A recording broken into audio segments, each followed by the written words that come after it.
Assalamualaikum warahmatullahi wabarakatuh. Hope students you are fine. So today's lecture is related to software effort estimation.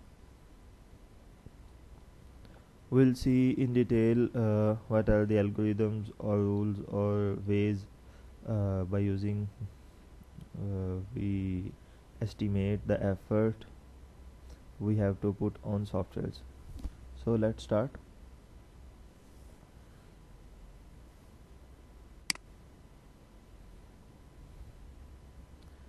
What makes a successful project? So these 2 or 3 slides we have covered already. We will start from the third or fourth slide, but I will repeat these slides rapidly. Delivering, अब यहाँ पे कहा गया है कि एक project जो है सक्सेसफुल कब होता है, ये वैसे मैंने आपको बता भी दिया था। तो सबसे पहला पॉइंट उसका है कि उसकी डिलीवरी कैसे है। ठीक है, उस डिलीवरी में क्या क्या चीज़ें हैं प्रोजेक्ट जब हम डिलीवर करते हैं। एग्रीड फंक्शनैलिटी, जो फंक्शनैलिटी जिस पे दोनों पार्टीज एग्री हुई थी वो फंक्शनैलिटी उसमें है। दूसरा क्या है कि जितना टाइम पीरियड उसने दिया था उतने टाइम पीरियड में हमने उसको कंप्लीट कर दिया। थर्ड है एट द एग्रीड कॉस्ट, जिस कॉस्ट पे एग्री हुई थी चीज़ उसी कॉस्ट पे आपका प्रोजेक्ट सक्सेसफुली बिल्ड हो गया है। फोर्थ वन है विद द रिक्वायर्ड क्वालिटी, जो क्वालिटी रिक्वायर्ड थी उसी क्वालिटी की चीज़ ही बनी है। So next one is stages. Stages इसमें क्या क्या हैं। जो सक्सेसफुल प्रोजेक्ट है, सेट टारगेट्स, टारगेट सेट करते हैं क्या क्या हमने करना है। Attempt to achieve the targets, ठीक है। But what if the target are not achievable, जो मैंने स्टार्ट में आपको कहा था कि फिजिबिलिटी रिपोर्ट हमने देखनी होती है कि क्या जो रिपोर्ट हमारी है वो फिजिबल है भी या नहीं। ठीक है, जो चीज़ हम बनाने जा रहे हैं वो बन भी सकती है या नहीं। So over and under estimating, Parkinson law,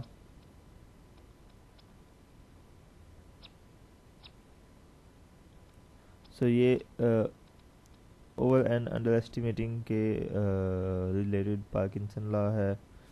ठीक है, उसके बाद वेनबर्ग्स लॉ है, तो ये देख लीजिएगा।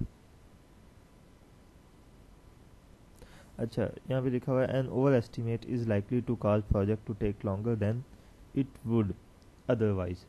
क्या मतलब है कि अगर हम किसी चीज़ को ओवर एस्टिमेट करेंगे, किसी भी रिक्वायरमेंट को, मतलब ये ऐसे नहीं, ये ज़्यादा थी, ये इस तरह ये भी बनाना होगा, ये भी बनाना होगा, तो वो क्या करता है, हमारा टाइम ऑफकोर्स ज़्यादा बढ़ जाता है। ठीक है, जितनी चीज़ हो उतनी ही सिर्फ अगर हम बनाएं तो हमें टाइम कम लगता है। सो वेनबर्ग की रिलायबिलिटी का जो लॉ है वो क्या है, a software project that does not have to meet a reliability requirement can meet any other requirement. क्या मतलब है कि अगर एक सॉफ्टवेयर प्रोजेक्ट जो है वो रिलायबल ना हो तो फिर कोई दूसरी जितनी भी जो हमारी रिक्वायरमेंट्स हैं वो उसका अगर कंप्लीट भी हो जाए तो उनका फ़ायदा नहीं है। ठीक है, क्यों? क्योंकि अगर एक सॉफ्टवेयर रिलायबल ही ना हो तो उसका बिल्कुल भी फ़ायदा ही नहीं है। रिलायबल क्या चीज़ होती है, जैसे कि आप काम कर रहे हो तो आप उसके बारे में जो है वो यकीन से कह सकें कि ये काम कर देगा, ये सॉफ्टवेयर ये काम करेगा। ठीक है, तो ये रिलायबिलिटी है उसकी। ठीक है, किसी भी वक्त बीच में ये नहीं होगा कि किसी वक्त चल गया किसी वक्त नहीं चला। ठीक है, ए टेक्सोनॉमी ऑफ एस्टिमेटिंग मेथड्स, कोई क्या क्या मेथड्स हैं एस्टिमेटिंग के। बॉटम अप है, इसमें एक्टिविटी बेस्ड होता है। ठीक है, एक्टिविटी की बेस पे हम जो है एस्टिमेट करते हैं। दूसरा है पैरामीट्रिक या एल्गोरिथमिक मॉडल्स, आज हम इन्हीं पे ही ध्यान देंगे। उसके बाद है एक्सपर्ट ओपिनियन, एस्टिमेटिंग के लिए हम सिर्फ एक्सपर्ट्स जो होते हैं उनके ओपिनियन ले लेते हैं, उसके हिसाब से एस्टिमेटिंग करते हैं। ठीक है, एनालॉजी, क्या मतलब है कि जो केसेस हमने पहले मतलब सॉफ्टवेयर्स बनाए हैं उसी तरह का नया सॉफ्टवेयर आया है तो उससे हमें कुछ ना कुछ नॉलेज होता है कि जो पहला सॉफ्टवेयर था उस पर इतनी एफर्ट लगी थी तो हमें अब इसमें इतनी एफर्ट लगेगी, तो इसलिए उन्होंने कंपैरेटिव कहा है क्योंकि हम कंपैरिजन करते हैं। उसके बाद है Parkinson and price to win. ठीक है, तो ये भी एक मेथड है, हम आगे देख लेंगे। सबसे पहला है आपका bottom up versus top down. Bottom up क्या है? Use when no past data project data. देखें बॉटम अप का क्या मतलब है, हम लाइन ऑफ कोड से स्टार्ट करते हैं, फंक्शन से फिर क्लासेस, और फिर क्लासेस से फर्दर मॉड्यूल से कंप्लीट सॉफ्टवेयर।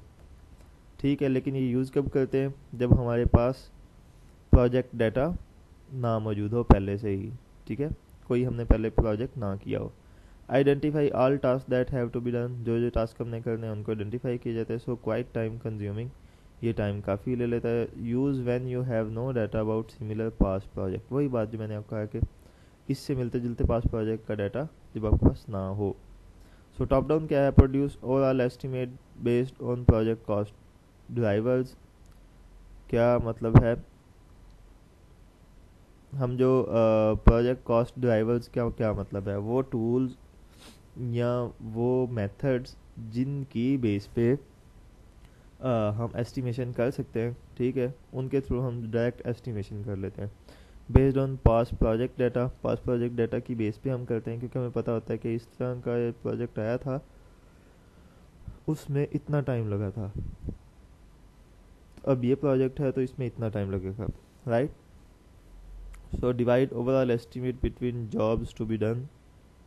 जितने जॉब्स हमने करने हैं, जॉब्स का मतलब है जितने हमारे टास्क्स हैं, मॉड्यूल्स हैं, उनको एस्टिमेशन डिवाइड कर दी जाती है। हर किसी की एस्टिमेशन अलग अलग की जाती है। सो बॉटम अप एस्टिमेशन क्या है? Break project into smaller and smaller components, उनको स्मॉलर कंपोनेंट में डिवाइड किया।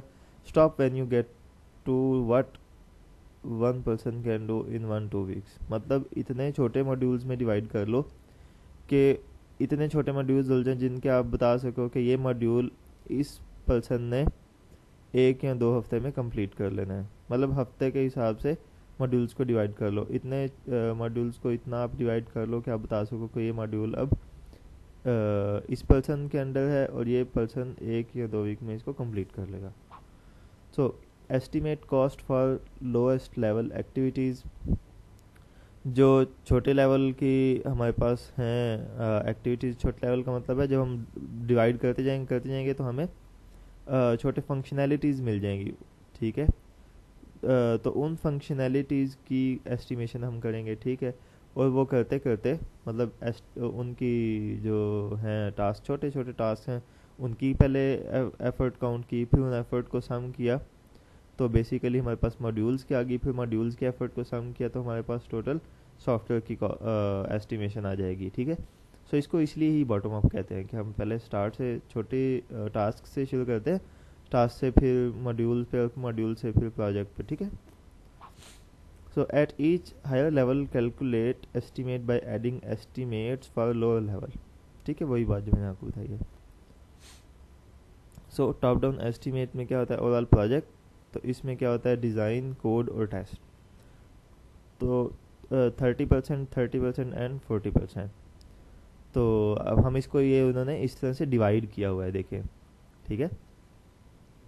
ये है टॉप डाउन, मतलब इसमें क्या करता है? ओवरऑल प्रोजेक्ट है और फिर ओवरऑल प्रोजेक्ट से हम फर्दर फिर नीचे गए हैं किसमें? डिज़ाइन, कोड और टेस्ट में। तो एस्टिमेशन हमने क्या किया जी?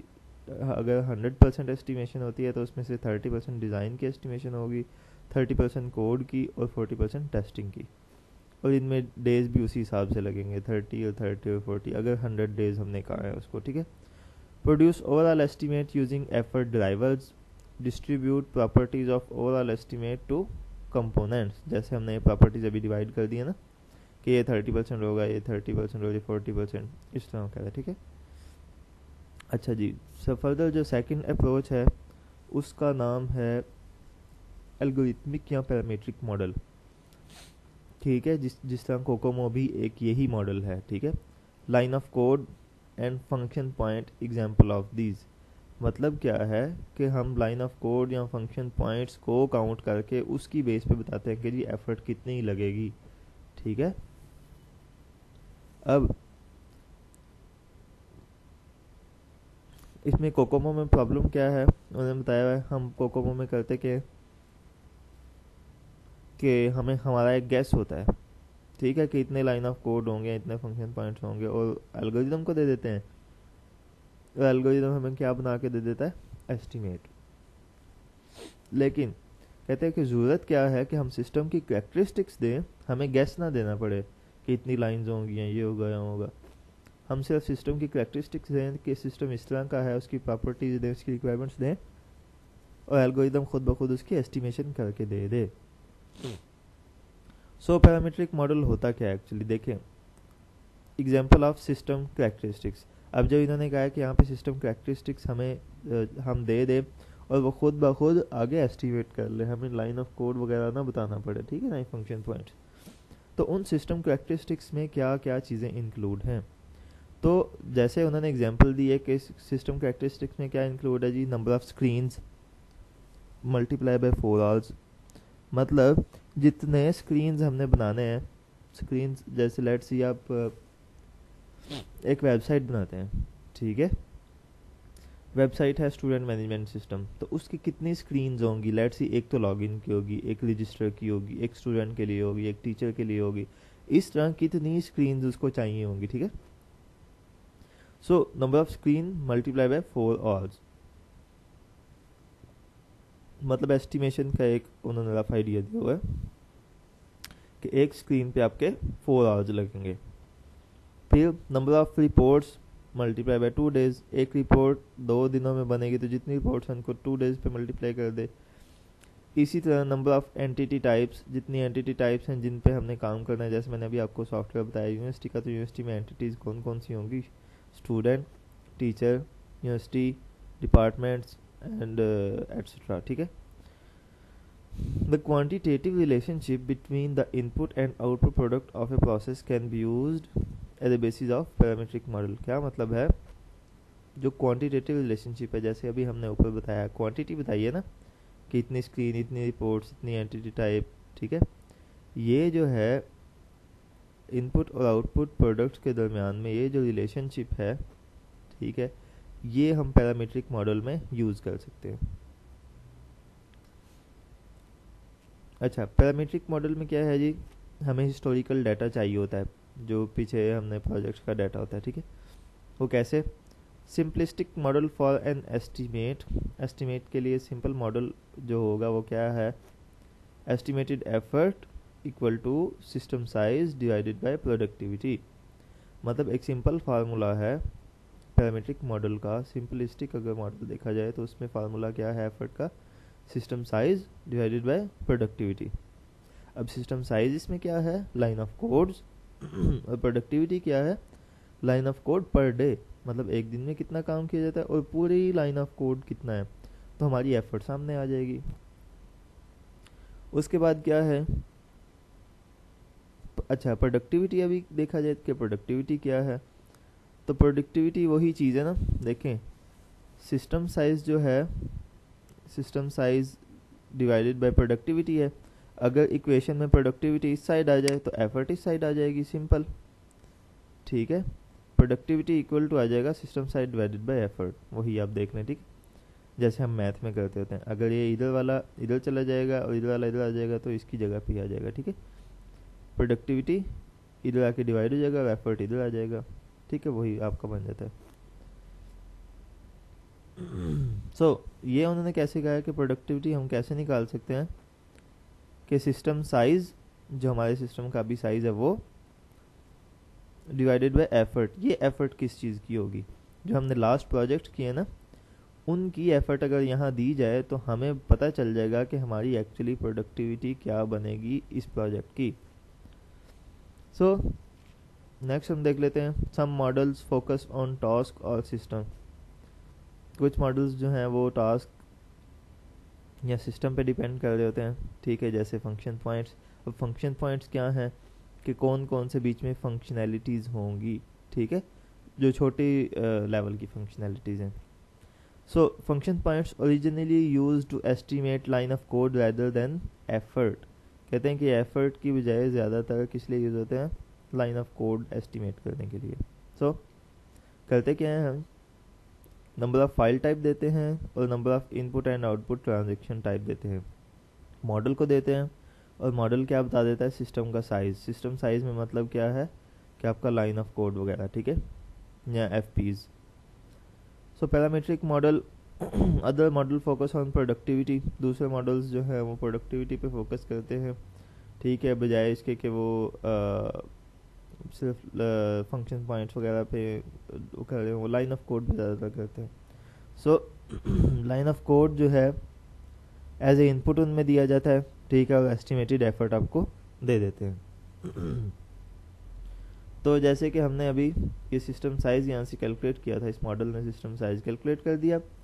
फिर हमने नेक्स्ट मॉडल को जब सिस्टम साइज़ दिया तो उसने क्या हमें निकाल के दे दिया, एस्टिमेटेड एफर्ट, और साथ में हमने प्रोडक्टिविटी के फैक्टर्स भी दे दिए यहाँ पे एज ए इनपुट, ठीक है, कि ये चीज़ें हैं, इतना है, इतनी स्क्रीन्स होंगी, ये चीज़ें होंगी, ठीक है। तो उसने एस्टिमेटेड एफर्ट आपको प्रोवाइड कर दी। सो फंक्शन पॉइंट मार्क 2, ये आगे आपके फंक्शन पॉइंट्स शुरू हो रहे हैं, ठीक है। सो आज का लेक्चर हम यहीं एंड करते हैं, नेक्स्ट लेक्चर इंशाल्लाह इसी पे करेंगे। सो टिल देन, अल्लाह हाफिज़।